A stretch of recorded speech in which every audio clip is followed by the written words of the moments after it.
Well, welcome back to the next session of this class on the book of Ecclesiastes, Searching for the Meaning of Life. In the last session, we concluded at the end of chapter 8, where we came across a stunning development in the author's perspective, where there was a clash between his methodology for how he was carrying out his investigation to try to discover the meaning of life, the big question as to what profit is there to all this work that goes on under the sun? And then what he actually knew in his heart, that there was an additional knowledge base outside of observational data that he was collecting. And those two were in conflict with each other. And so while the presumed author Solomon couldn't match the two, there was this tension where what he saw didn't comport with what he knew to actually be the case. And we're going to take another step today as we begin chapter 9, and we'll see that the tension continues to unfold. So if you have your Bible, turn to Ecclesiastes chapter 9, and we will begin in verse 1. Ecclesiastes 9:1 says, "For all this I laid to my heart, even to explore all this, that the righteous and the wise and their works are in the hand of God. People do not know whether it is love or hatred. Everything is ahead of them." So Solomon is beginning a new section here where he says he's applied himself. He's used this language before about like giving his heart to something. Here he uses the language, I laid to my heart. And he wanted to explore this subject. The righteous and the wise, looking at these categories, they're two words to define the same people group, basically. And what they do, their works, the actions, their lives, and that they're in the hand of God. So he's recognizing that God is having like his hand upon their life and is involved in their work. But he says his conclusion here is he says that these people, the righteous and the wise, and himself as an observer, doesn't know whether what their works are going to result in is love or hatred. Now, these are two words in the Bible that we in the modern world use love and hatred in very emotional terms, but in the Bible, love on one hand and hatred on the other, when referring to God or what is given to a person, is about divine favor, which is love, or divine judgment, which is hatred. It's not whether or not there's going to be this emotional affection or sort of this vehement disgust toward these people. It's whether or not they're going to receive favor or judgment as a result of what they do, the work that they do. It's an enigma. It's like something that Solomon cannot understand because, he says, everything is ahead of them. We've had this issue before where Solomon expresses he's disturbed about something because there's a limit to what people can know. There's a limit to what he can know, and that limit is the present. Because the future is a giant black box, unknowable, that it's hard to say what can happen in the future given a certain course of action. And he's circling back around to this premise here, that you can be righteous and you can be wise and you can have a life that is in alignment with those qualities, but yet it's unknown whether or not love or hatred awaits you. Why? Because everything is future-oriented. He's now coming back to observable data here. He's looking at how do we know whether or not being righteous and wise is a good thing and results in good things. And he's saying, we don't know. We can't know because it would require you to ascertain the future in order then to draw that conclusion. And from his standpoint of his methodology, it's impossible. So it's confusing to him. It's an enigma. He doesn't know what to do with it. And now he kind of slides into starting here in verse 2, another familiar topic he slides into is about death. So he's looking to the future, and it seems that, well, everybody is going toward the same future. So he says in verse 2, it is the same for all, meaning the same destiny. There is one event to the righteous and to the wicked. So he started out talking about righteous and the wise people, but now he's talking about the righteous and the wicked. So he's saying that there's this combination of not just being good and righteous, but now evil and wicked, and they're in the same boat. Also, to the good, and he kind of leaves out here, I think what he means is like, there's also like the bad or the sinner here. To the clean and the unclean, to him who sacrifices and him who does not sacrifice. As is the good or the good person, so is the sinner. He who takes an oath, as he who is afraid to take an oath. This is just a series of pairings that Solomon uses to show that it doesn't matter which side of the fence you're on in these categories, one thing happens to all of them. One event, death. Everybody dies. So he's scratching his head then at, again, what difference does it make if you're righteous and you're wise? Everybody's going to die. The wicked and the righteous do. And you don't know if your good, righteous, wise acts will result in what you think they will. It could be love. It could be hatred. And so that's why Solomon then categorizes this enigma, this sort of confusion that he has as he's seeing everything. He calls it an evil. As we've seen before, it's when something is unexplainable to him, he can't grasp it, he can't get his hands around it and have the answer to it. That to him is an evil. It's not like a moral evil. It's just the Hebrew word refers to something that's bad, something that's negative. And so he calls it an evil. This is an evil in all that is done under the sun, that there is one event to all. And also, he adds on, the heart of the sons of men is full of evil, and madness is in their heart while they live. And after that, to the dead.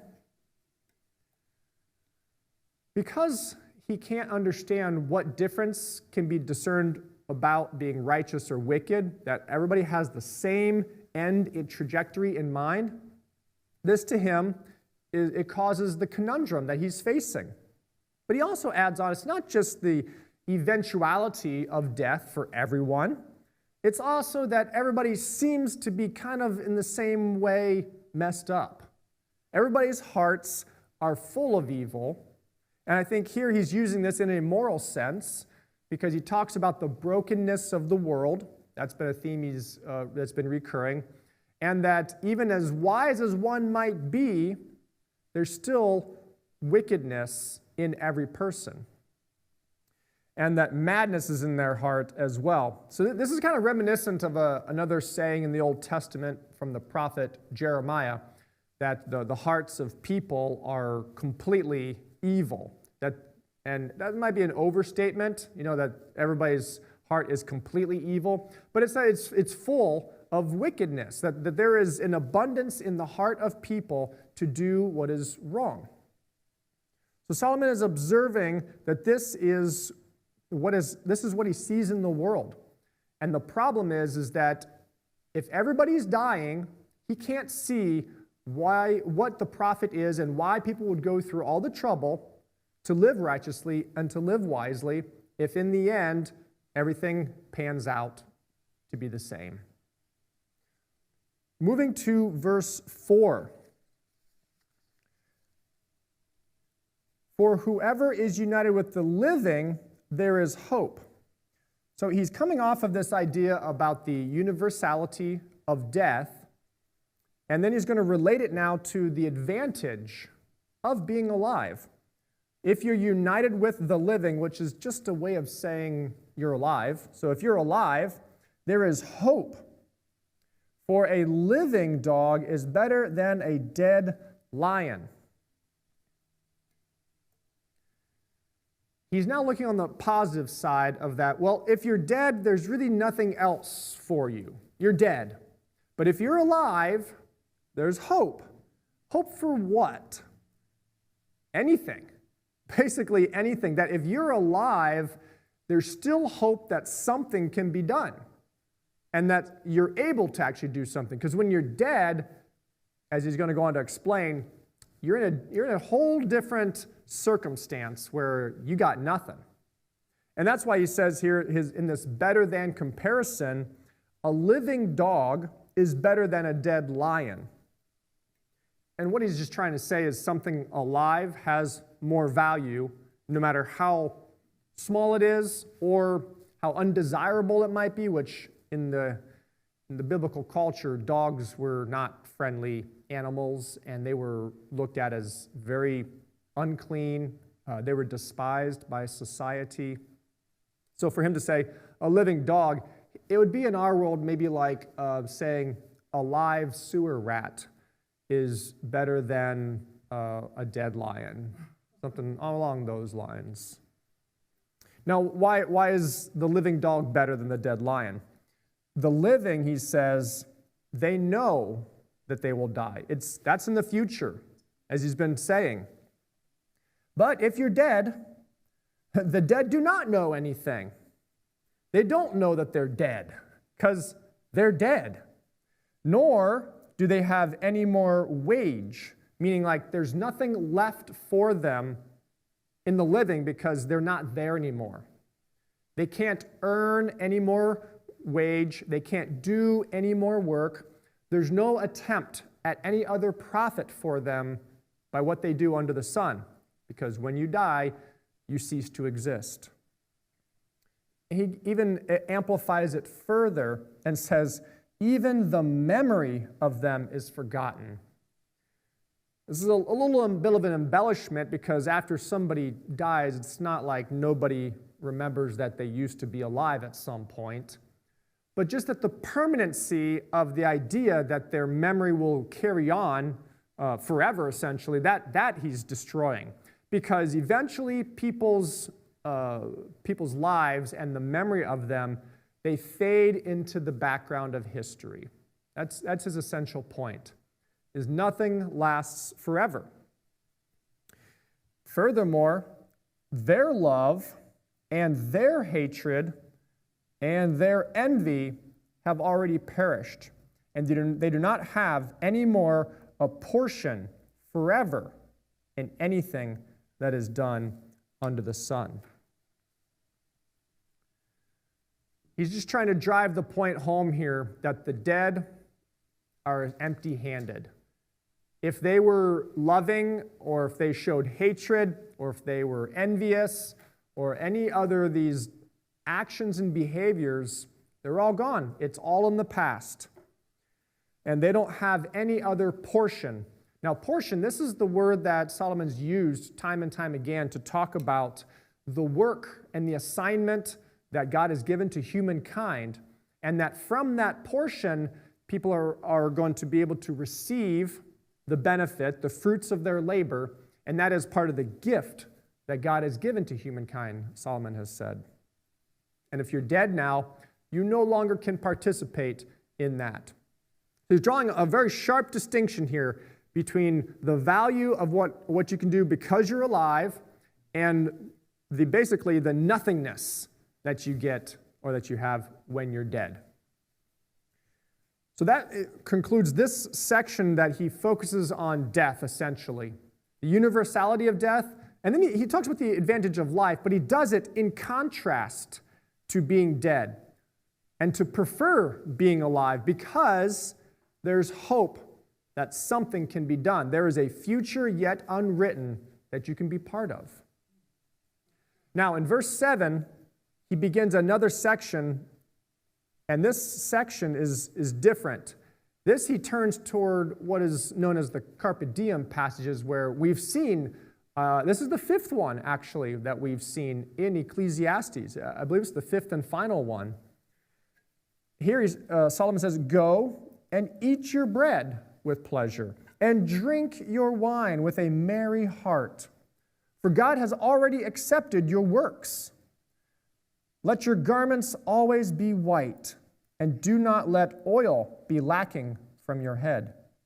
Enjoy life with the wife whom you have loved all the days of your pointless life that he has given you under the sun, all your days of pointlessness. For that is your portion in life and in your labor in which you labor under the sun.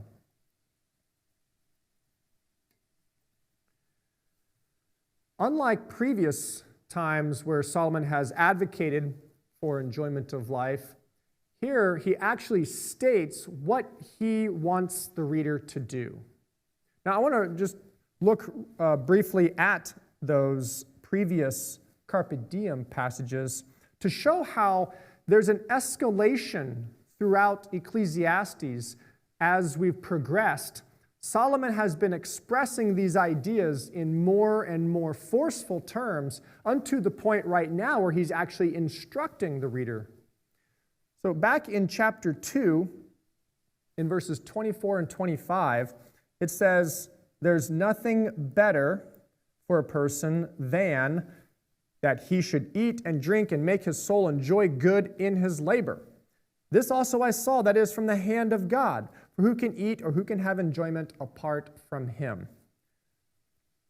Solomon couches it in the perspective of a better than structure, that there's nothing better, he says, than this. And this is his perspective he's sharing. He does the same thing in chapter 3. "I know that there's nothing better for them than to rejoice and to do good as long as they live, and also that each one should eat and drink and enjoy the good resulting from all his labor. This is the gift of God." Again, he's sharing his perspective on a value system of what is better than this. There's nothing better, he says, than to rejoice in the good that you do as long as you live, and to eat and drink and to be merry.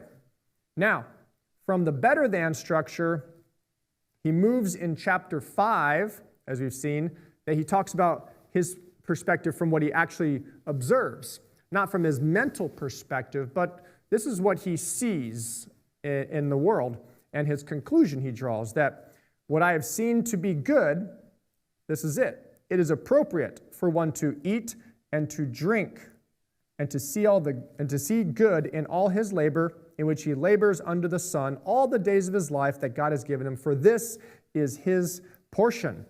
Every man also to whom God has given wealth and riches and has given him power to enjoy them and to accept his portion and to take pleasure in his labor, this is the gift of God. So from the better than structures, he's now moved on to his observations that he's sharing, to the next passage that we just read in 2 sessions ago in chapter 8. He now goes from just observing and sharing that to now giving some advice, a recommendation. So he says, I recommend the enjoyment of life in chapter 8, verse 15. Because a man has no better thing under the sun, so he does include the better than structure here, but it's on the terms of his recommendation. And so because a man has no better thing under the sun than to eat and to drink and to be merry, and that will accompany him in his labor all the days of his life that God has given him under the sun. So that brings us to the current passage where we see he now says, go and eat your bread with pleasure. And he expands it here and uses even more descriptive terms. Eat your bread with pleasure. And he says, drink your wine with a merry heart, for God has already accepted your works. Now, this phrase here, God has already accepted your works, isn't some universal label upon God giving approval to anything that people do, no matter what it is. This is that within following God's ordained structure and intention for life and the work that he has given to humankind, God approves of that. And then also from that, to enjoy the fruit of that labor as well. This is the gift from God that Solomon says. So God has accepted those works for you to eat your bread with pleasure, to drink your wine with a merry heart. And then also, not just enjoying the consumption of goods, but he's now going to focus on attire. He says, let your garments always be white. Well, in the biblical culture, white was a color that indicated joy and festive attitudes and positivity. In addition, do not let oil be lacking from your head. Oil was also part of celebratory events, and it was good for your skin in the hot and dry culture of the Near East. In verse 9, he talks about enjoying life, but he does it now through a marital context. Presuming that a person is married, he says to enjoy life with the wife. Now he's taken a kind of a male-centered perspective here, which is common for biblical literature. Enjoy life with the wife of whom you've loved all the days of your pointless life that he's given to you under the sun, all your days of pointlessness. It seems like he loves to kind of just harp on this idea of he can't understand life, and therefore he doesn't know what it's all about. So it's all pointless to him right now. He's still in the midst of his journey, but he just kind of sees that just enjoy life, even if there's no answers outside of that. If there's no answers to the ultimate questions, still enjoy life. That's his advice here. And it's not really just advice, it's his instruction. But it doesn't stop there. In verse 10, he concludes this carpe diem passage of saying kind of like just, enjoy the moment with this statement here in verse 10. Whatever your hand finds to do, do it with your might. For there is no work or planning or knowledge or wisdom in Sheol, where you are going, as is everybody. He's looking to encourage work, hard work here. It's not just enjoy the fruit of the work, but he's mindful here to encourage work in a certain way. Work with an attitude of diligence. Whatever your hand finds to do, that's just a way of saying whatever task you are investing yourself in. The hand is just a representation of activity. It's a metonymy for doing something here. Whatever your hand finds to do, whatever you're involved in, whatever activity, whatever the category of work you are doing, do it with your might. Do it with your physical might, and also do it with your mental might as well. Apply your whole self to it, he's saying. Why? Because you're in this moment, you're alive, there is hope, because down the road you will die. And he comes back around to this idea of the vacancy in the grave, that death holds nothing for you. There's no work, so whatever you're doing, it will cease. There's no planning. Everything you think you're going to do, you never will. There's no knowledge. Whatever you know, you've lost. And there's no wisdom. You can't choose right and wrong. In Sheol, which is a Hebrew reference to the grave. So people who die, they go to Sheol. It's the place of the dead in the biblical custom and understanding. So he's saying this is where everybody's going. So while you're alive, make the most of it. That's what carpe diem is. Be in the moment, seize the moment. Whatever your hand finds to do, do it with your might.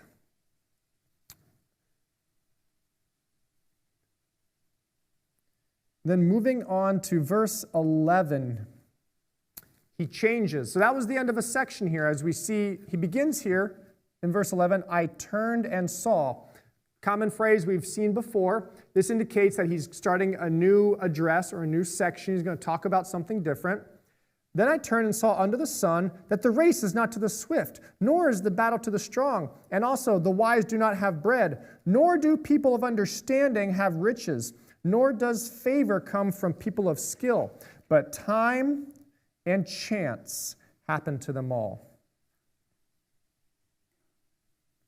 So here, he's going through, and I think he does, we got one here, the race, we have the battle, we have being wise, we have people of understanding, and we have people of skill.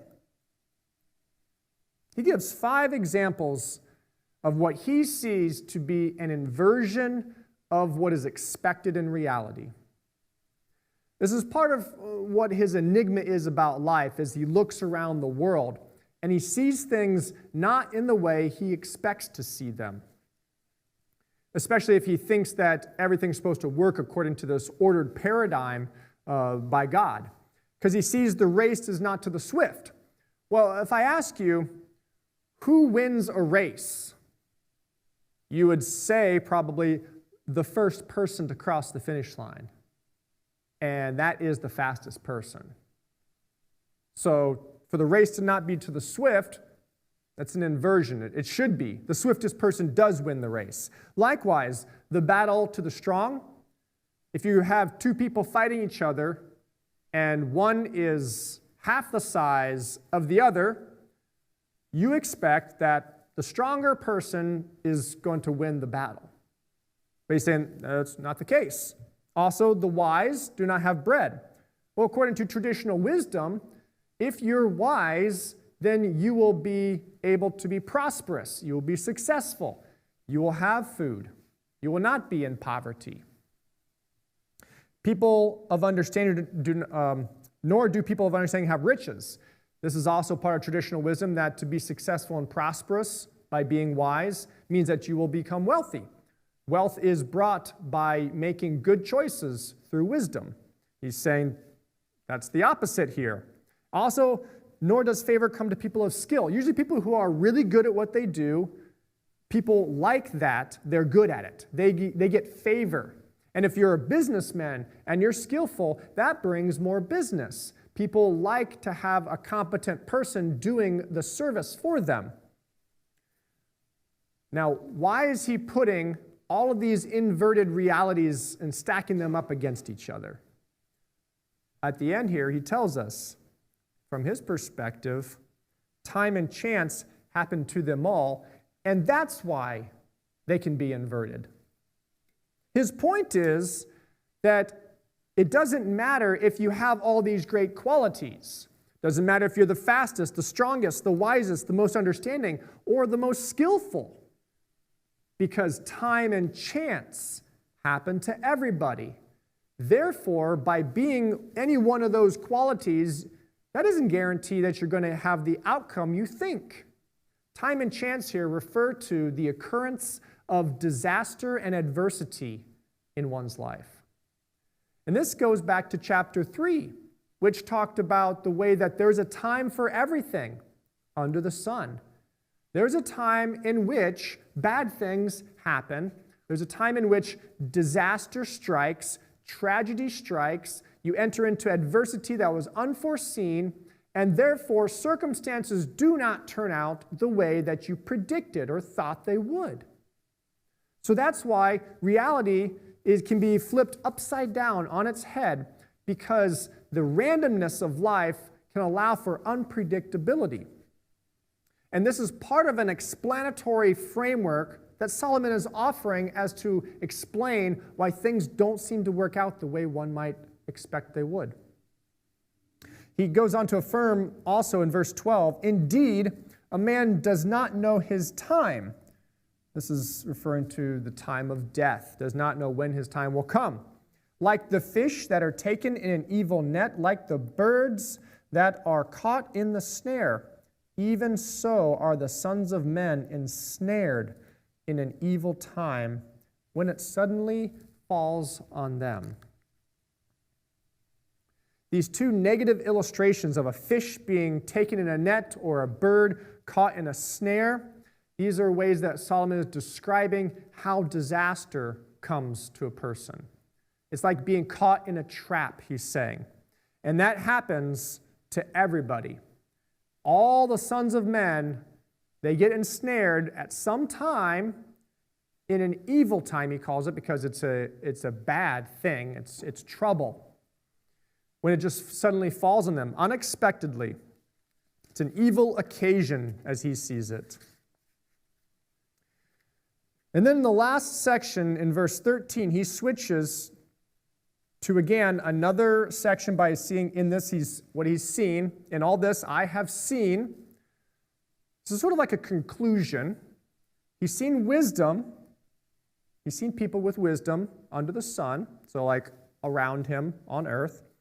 And he says, it made a great impression on me. That's interesting, Solomon. Why is that?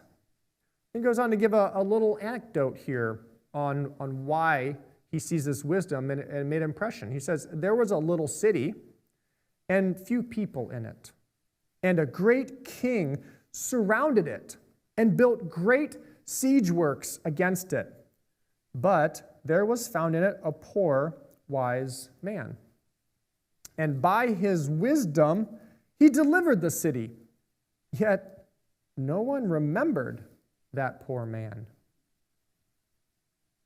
Then I said, wisdom is better than strength, but the poor man's wisdom is treated with contempt, and his words are not heeded. Let's pause there. So this little anecdote he uses as an illustration to show wisdom that he has seen. Whether this is fictitious or real history, he doesn't really tell us. But let's just take it as a case here that there's a small city, and some king, a great king with an army, comes to conquer the city, but because there is a poor man who has wisdom, that city gets delivered. Hooray! But it doesn't turn out the way Solomon thinks it should. That poor man, because of his wisdom, doesn't get recognition. Nobody remembers the poor man. And not only that, he says in verse 16 here, this man, this savior of the city, is treated with contempt, and nobody listens to him. Now this is post-deliverance. This is after the city is rescued, most likely, Solomon has in mind here, is that nobody or everybody looked at the poor man and didn't treat him the way they should as the one who just delivered them from the hand of the enemy. Also, people might have listened to him in the moment of crisis when they were under attack and being sieged, but now nobody listens to him. He doesn't understand why that would be the case. The man has wisdom that did a great thing, and then people scorn him and ignore him. This had a great impression on him because if this is the way wisdom works, he asked, it would then imply the question, well, what good is it? What good is it to be wise if this is the way things turn out? If you're a wise person, you then become the object of people's jokes. You become contemptible in the eyes of people. But he comes here at the end and he offers some actual words of wisdom here. He says that the quiet words of the wise should be heeded, rather than the shouting of a ruler among fools. Wisdom is better than weapons of war, but one sinner destroys much good. So he knows that people really should be listening to the wise poor man, but in reality they don't. And that a ruler can raise their voice but be among fools and get nowhere. And so because the wise person delivered the city because of his wisdom, wisdom is better than weapons of war, which is kind of harkens back to verse 16, that wisdom is better than strength. It's better to be wise than to have a big army. That's the wisdom that Solomon's presenting. However, he says, one sinner destroys much good. So in his question about the value of wisdom, the implication here is that if wisdom is so great and so powerful and brings such strength, then how can one sinner bring it all down? There's a modern saying that we often use that one rotten apple spoils the barrel. The idea here is the same, where there can be a small bit of evil, small bit of wickedness, one sinner among all these other people, and there can be disastrous effects because of it. And since one sinner can wreak so much havoc and bring down the strength of wisdom, it implies that Solomon's questioning, what is the real advantage of wisdom if only one person can destroy so much good? He's going to continue this thought in chapter 10. We're going to take a short break, and then we'll start back in chapter 10.